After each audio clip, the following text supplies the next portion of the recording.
Data validation का हम use करते हैं वैलिडेशंस लगाने के लिए। फॉर एग्जांपल इस डाटा को मैं थोड़ा मॉडिफाई कर लेता हूं। अब यहाँ कुछ लोगों के फर्स्ट नेम लास्ट नेम दिए गए हैं, मुझे date of birth and mobile number add करनी है। तो यहाँ पे मैं वैलिडेशन लगा सकता हूँ कि सिर्फ मैं डेट ऑफ बर्थ ही यहाँ पे ऐड कर पाऊँ, इसके अलावा कुछ ना कर पाऊँ, और यहाँ पे सिर्फ मोबाइल नंबर ही ऐड हो, इसके अलावा कुछ भी ना हो। तो वैलिडेशन कई प्रकार से आप लगा सकते हैं। आप उस पर्टिकुलर सेल पे क्लिक करेंगे जहाँ पे आपको वैलिडेशन लगानी है और डाटा वैलिडेशन पे क्लिक करेंगे। अब यहाँ पे आप सिलेक्ट करेंगे अलाउ, क्या अलाउ करना है आपको। अब जैसे मुझे डेट ऑफ बर्थ में सिर्फ डेट अलाउ करनी है और बिटवीन इट इक्वल टू कौन सी डेट मुझे अलाउ करनी है, किन्हीं दो डेट्स के बीच में अलाउ करनी है मान लीजिए। अब मैं चाहता हूं कि यहाँ पर सिर्फ वही लोग आए 1 जनवरी 1980 से लेकर 31 दिसंबर 2010 तक का ही हो, और ब्लैंक के केस में हम उसको इग्नोर करना चाहते हैं कि अगर ब्लैंक है तो उसको छोड़ दिया जाए। ओके, अब मैं यहाँ पर अगर डेट डालता हूँ 19 दिसंबर 1979, तो यहाँ पे एरर आ गया बिकॉज 1980 से पहले की डेट मैं नहीं डाल सकता। अगर मैं डाल देता हूँ 19 जनवरी 1980, तो अब आप देखिए ये डेट एक्सेप्ट हो जाएगी। उसी तरह से मैंने मैक्सिमम कंडीशन भी लगाई है। अगर मैं डाल देता हूँ 1 दिसंबर 2011, ये एक्सेप्ट नहीं होगी बिकॉज ये मेरी रेंज से बाहर है। और अगर मैं वहीं पर 2009 डाल देता हूँ तो वो एक्सेप्ट हो जाएगी। तो इस तरह से आप वैलिडेट कर सकते हैं डाटा को। अब मोबाइल नंबर पे भी मुझे वैलिडेशन लगानी है, तो मैं वापस से डाटा वैलिडेशन पे जाऊंगा और यहाँ पे ले लूंगा होल नंबर, बिकॉज मुझे होल नंबर चाहिए। डाटा बिटवीन, अब मोबाइल नंबर मैक्सिमम 10 डिजिट का होता है, तो मैं यहाँ पे करूंगा मिनिमम एंड मैक्सिमम सेट कर दूंगा। अब 10 डिजिट का सबसे छोटा नंबर एंड 10 डिजिट का सबसे बड़ा नंबर उसके बीच में हो सकता है। यहाँ पे मैंने 11 डिजिट का डाल दिया बिकॉज मुझे इस और इसके बीच का चाहिए, तो इससे एक नंबर पीछे हो जाएगा तो वो 10 डिजिट का सबसे बड़ा नंबर हो जाएगा। तो इस डाटा में मैंने वैल्यू सेट कर दिया मिनिमम एंड मैक्सिमम, और डाटा मैंने बिटवीन लिया है यहाँ पर बिकॉज मैं चाहता हूँ इसके और इसके बीच में ही मुझे मोबाइल नंबर डालने की इजाज़त मिले। और अगर मैं मोबाइल नंबर में ब्लैंक वैल्यू एंटर कराना चाहता हूँ, यानी मैं उसको खाली छोड़ सकता हूँ, तब तो मैं इग्नोर ब्लैंक को टिक कर दूंगा, और अगर नहीं चाहता तो इग्नोर ब्लैंक को टिक नहीं करूंगा।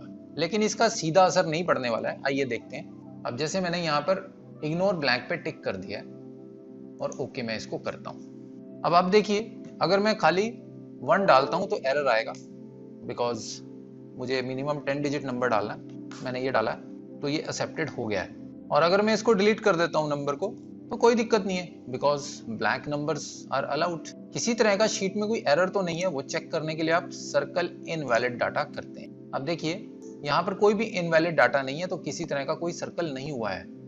वापस से चलते हैं डाटा वैलिडेशन में और इस पर्टिकुलर फील्ड को समझते हैं। अब मैं अगर इग्नोर ब्लैंक को अनटिक कर देता हूं, यानी ब्लैंक वैल्यूज मुझे अलाउड नहीं है, और मैं अब इसको ओके करता हूं, और अब मैंने जाके और यहां से डाटा डिलीट करने के बाद मैं फिर से इसको सर्कल इनवैलिड डाटा करता हूं, तो अब देखिए यहाँ पे मैसेज आ गया that this data is invalid. Ignore blank का इससे ज्यादा कोई इंपैक्ट नहीं पड़ने वाला शीट पे, सिर्फ ये है कि सर्कल इनवैलिड डाटा में वो डाटा शो करेगा। तो अगर मैंने इग्नोर ब्लैंक किया है तो यहाँ पे एरर नहीं आएगा, और इग्नोर ब्लैंक नहीं किया तो एरर आएगा। अदरवाइज मैं डाटा सेव कर सकता हूँ, मैं सब काम कर सकता हूँ, कोई प्रॉब्लम नहीं आने वाली। डाटा वैलिडेशन को ही थोड़ा और डिस्कस करते हैं। डाटा वैलिडेशन में आप ड्रॉप डाउन्स बना सकते हैं। ड्रॉप डाउन बनाने के लिए आप लिस्ट में जाएंगे और यहाँ पर आप इन सेल ड्रॉप डाउन्स इसको ले सकते हैं, और वो डाटा आपने कहाँ सेव किया है वो उसका आप यहाँ पर सोर्स बनाएंगे।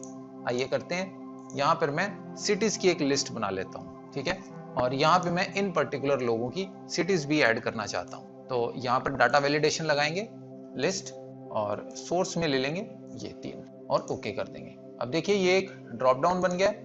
यहाँ पे मुझे इन तीनों में से ही कोई वैल्यू लेनी होगी। अगर मैं इसके अलावा कोई वैल्यू डालता हूँ तो नहीं उठाएगा एक्सेल, बिकॉज उस पर एरर आ जाएगा। तो हमें इस ड्रॉप डाउन में से ही वैल्यूज पिक करनी है। आप ये ड्रॉप डाउन पूरे के पूरे कॉलम में अप्लाई कर सकते हैं। आप ये वैलिडेशन मल्टीपल रोज में या मल्टीपल कॉलम्स में भी अप्लाई कर सकते हैं। उसके लिए सिंपली आपको या तो डबल क्लिक करना है बॉटम राइट कॉर्नर पे, या वैल्यूज को कॉपी पेस्ट करना है। मैंने कॉपी पेस्ट किया तो अब ये अप्लाई हो गया।